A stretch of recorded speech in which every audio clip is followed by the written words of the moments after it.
আসসালামু আলাইকুম। Dhaka power distribution company limited 2024 সালের ডিসেম্বরের 23 তারিখ একটি বিশাল সার্কুলার পাবলিশ করেছে।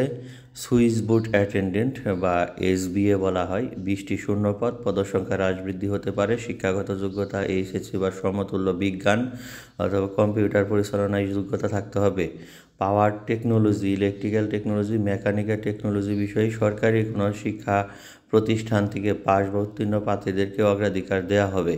কোনো পরীক্ষায় তৃতীয় শ্রেণী বা সমতুল্য গ্রহণযোগ্য নয়। তার মানে যারা ডিপ্লোমা ইঞ্জিনিয়ারিং ডিগ্রি সরকারি পলিটেকনিক থেকে পাওয়ার, ইলেকট্রিক্যাল এবং মেকানিক্যাল থেকে কমপ্লিট করেছেন তারাও চাইলে আবেদন করতে পারবেন। আর হলো দায়িত্বগুলো লেখা আছে এখানে কি কি দায়িত্ব, এগুলো একটু দেখে নেবেন। বেতন কাঠামো, মাসিক বেতন, মূল বেতন 25,000। বাড়ি ভাড়া পাবেন ঢাকা শহরের ভিতরে, যেহেতু মূল বেতনের 60%, তবে নারায়ণগঞ্জ এবং গাজীপুর সিটি কর্পোরেশন এলাকায় মূল বেতনের 50%। যাতায়াত ভাতা 3,000, চিকিৎসা ভাতা মূল বেতনের 10% অথবা ন্যূনতম 2,000।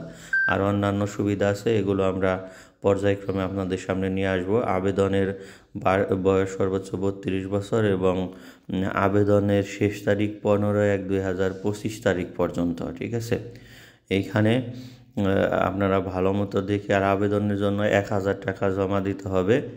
আর এটা হলো আপনার ডাচ বাংলা মোবাইল ব্যাংকিংয়ের মাধ্যমে। সমস্ত আবেদন ভালো মতো পড়ে সুন্দর মতো আবেদন করুন। আপনাদের জন্য শুভকামনা। আল্লাহ হাফেজ।